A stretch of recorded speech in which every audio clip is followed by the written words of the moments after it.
The dusty town of Cedar Ridge had never seen a quieter man than Abel Hartley. He kept to his ranch on the outskirts of town, tending his cattle and minding his own business. But on that hot summer morning, when he saw his new maid Anna limping across the porch, something stirred deep in his chest. She tried to hide it, walking as normal as she did manage. But Abel had spent his whole life watching animals move. He knew pain when he saw it.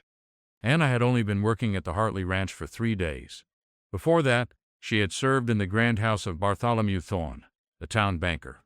Everyone in Cedar Ridge knew Thor.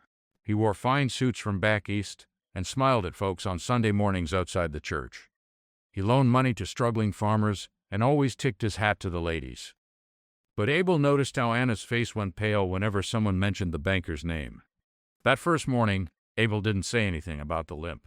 He just watched from the barn as Anna swept the porch, favoring her left leg with each step. The other ranch hands walked past her without a second glance. The delivery boy from town came and went, chatting cheerfully while Anna nodded and smiled through obvious discomfort. It seemed like Abel was the only one who could see her struggle. Cedar Ridge had always been this way. People saw what they wanted to see. They noticed Bartholomew Thorne's generous donations to the church, but not the fear in his servants' eyes. They praised his business sense, but ignored the families who lost their farms when they couldn't pay back his loans. The sheriff, Tom Bradley, was especially blind. He and Thorne played cards every Friday night at the saloon. They laughed loud enough for the whole town to hear. Abel had hired Anna because she needed work. Simple as that. She had appeared at his door 3 days ago, asking in a soft voice if he needed help with cooking and cleaning. Her references from the Thorne household were excellent, though Abel found it strange that such a good worker would leave the best-paying job in town. Now, watching her struggle with that limp, he began to understand. On the second day, Abel noticed more. Anna wore long sleeves despite the crushing heat. When she reached up to dust a high shelf, her sleeve pulled back just enough to reveal dark bruises around her wrist. She quickly pulled the fabric down and glanced around to see if anyone had noticed. Abel pretended to be focused on his ledger, but he saw everything. The town loved to gossip, especially at the general store. Abel rarely joined in the conversations, but he listened. Mrs. Henderson was saying how lucky Anna had been to work for Mr. Thorne. Such a gentleman, she said. Always so proper and well-mannered. Her husband nodded along, adding that Thorne had just approved their loan extension. Wasn't that generous of him? Abel bought his supplies and left without a word, but his mind was working. He thought about Anna's limp, her bruises, her fear.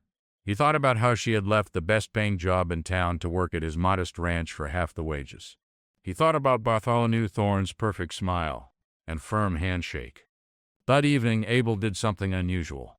He left a small jar of healing salve on the kitchen counter where Anna would find it in the morning. His mother had made that salve years ago, taught him the recipe before she passed. It was good for sore muscles and healing bruises. He didn't leave a note or say anything, just left it there. The next morning, the jar was exactly where he had left it, untouched. Anna was in the kitchen making breakfast with careful movements. She had seen the salve, he was sure of it, but she was too afraid to take even this small kindness. Abel understood. In her world, kindness probably came with a price. Days passed this way. Abel watched and waited. He saw Anna flinch when the banker's carriage rolled past the ranch. He noticed how she stayed inside whenever men from town visited on business. She worked hard, kept quiet, and tried to remain invisible. But Abel saw her. He saw the way she held her breath when footsteps approached. He saw the relief on her face each evening when the day ended without incident. The turning point came on a Thursday afternoon. Abel had business at the bank, some papers to sign for a small loan he didn't really need, but took to keep up appearances. As he entered the building, he heard voices from the back office. The door was slightly open, and through the gap he could see Thorne standing close to Anna. She was pressed against the wall, her eyes wide with fear. Thorne was speaking low and mean. He was saying she thought she could just leave, thought she could embarrass him by working for that nobody rancher. His hand was on her arm, squeezing hard enough to make her wince. He said she owed him for all he had done for her, for giving her work when she had nothing. Anna was shaking her head, tears running down her face. Abel pushed the door open. Both Thorne and Anna turned to look at him. The banker immediately let go of Anna's arm and stepped back, his practiced smile sliding into place. He He welcomed Abel warmly, as if nothing had happened. Anna used the distraction to slip out of the room, but not before Abel saw the fresh red marks on her arm where Thorne had grabbed her. The two men conducted their business with perfect civility. Thorne chatted about interest rates and payment schedules while Abel signed the papers. Neither mentioned what had just occurred, and when Abel left the bank, his mind was made up. Something had to be done. The problem was the sheriff. Tom Bradley owed his position to Thorne's influence. The banker had supported his election campaign, bought drinks for voters, and made sure everyone knew that Bradley was his choice for sheriff. In return, Bradley turned a blind eye to anything involving his benefactor. There had been complaints before, Abel remembered. A farmer who accused Thorne of changing loan documents. A young woman who tried to report something but suddenly decided to leave town instead. Each time, Sheriff Bradley found reasons to do nothing. Abel knew that confronting Thorne directly would accomplish nothing. The man would deny everything, and the sheriff would back him up. Anna would be called a liar or worse. She might even be driven out of town. No, Abel needed something more. He needed proof that even Sheriff Bradley couldn't ignore. Over the next week, Abel did something he had never done before. He started paying attention to the town's business. He visited the general store more often, had coffee at the saloon, even attended a town meeting. People were surprised to see the quiet rancher suddenly so social, but they welcomed his company, and they talked. Oh, how they talked. Abel learned that 3 other young women had worked for Thorne in the past 2 years. All had left suddenly. 2 had moved away from Cedar Ridge entirely. He learned that Thorne's bank was the only one for 50 miles, giving him complete control over the economic life of the town. He learned that several farmers had lost their land under suspicious circumstances, their properties later bought by Thorne for a fraction of their value. But most importantly, Abel learned about the books. Late one evening at the saloon, the bank's junior clerk had too much whiskey and started complaining. He mentioned that Mr. Thorne kept 2 sets of ledgers, one for the bank inspectors and one for real. The young man caught himself before saying more, but Abel had heard enough. The next day was Saturday. The bank was closed, and Thorne always spent Saturdays at his ranch outside town.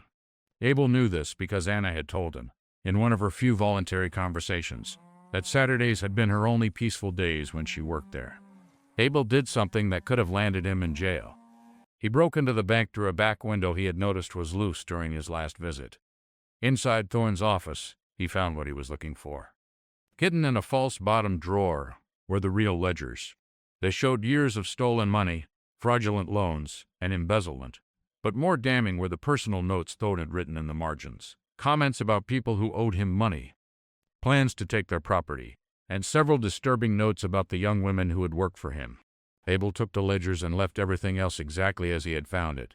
He went home and spent the night reading through every page. The evidence was overwhelming. Thorne had been stealing from the town for years, and worse, some entries suggested that Sheriff Bradley had received regular payments to look the other way. Sunday morning came bright and clear. The whole town gathered for church, including Thorne in his finest suit, and Sheriff Bradley standing near the door like always. Abel arrived late, which was unusual. He walked right up to Anna, who was sitting in the back row, and quietly asked her to come with him. She looked terrified but followed. Outside, Abel showed her one page from the ledger. It was Thorne's notes about her. The terrible things he had written made her gasp and cover her mouth. Abel told her she didn't have to be afraid anymore. He was going to end this today. They walked together to the sheriff's office. Bradley was there, feet up on his desk reading the newspaper. He looked annoyed when Abel and Anna entered. His annoyance turned to anger when Abel placed the ledgers on his desk. But as the sheriff read through the pages, his face went from red to white. His own name appeared too many times. Amounts paid, favors done, crimes ignored. Abel spoke calmly and clearly. He told the sheriff he had 2 choices: arrest Thorne for his crimes, or Abel would make sure everyone in town, including the federal marshals, saw these books. Bradley's hand shook as he held the evidence of his own corruption. He knew that if this got out, he wouldn't just lose his job, he would go to prison. The sheriff stood up slowly. He looked at Abel with a mixture of fear and respect. Then he grabbed his gun belt and headed for the door. The whole town watched as Sheriff Bradley walked into the church and arrested Bartholomew Thorne in front of everyone. The banker protested, threatened, and finally begged, but Bradley hauled him off to jail anyway. The trial was quick. With the evidence from the ledgers, Thorne's conviction was certain. He was sent to federal prison for embezzlement and fraud. Sheriff Bradley resigned the next day and left town before anyone could ask too many questions about his own involvement. A new sheriff was appointed, one who had no connection to Thorne or his money. Anna stayed on at the Hartley ranch. With Thorne gone, her fear gradually faded. She stopped flinching at footsteps and began to smile more often. The limp improved with proper rest and care. She never spoke about what had happened in the Thorne household, and Abel never asked. Some things didn't need words. The town of Cedar Ridge slowly adjusted to life without Bartholomew Thorne's influence. Farmers got fair loans from a new bank that opened. Young women could work without fear. And people began to see Abel Hartley differently. He was still quiet, still kept mostly to his ranch, but now they understood that his silence wasn't indifference, it was watchfulness. Abel had shaken more than just the sheriff's office that day. He had shaken the whole town's understanding of justice and courage. Sometimes the strongest response isn't the loudest. Sometimes it's the quiet rancher who sees pain others ignore and decides to act. Sometimes justice comes not from those who talk about what's right, but from those who simply do what needs to be done. The story of Abel and Anna became part of Cedar Ridge's history. Parents told their children about the quiet rancher who stood up to the powerful banker. They talked about courage that doesn't announce itself, and strength that doesn't need to shout. They remembered that one person paying attention and choosing to act can change everything. Abel returned to his quiet life on the ranch.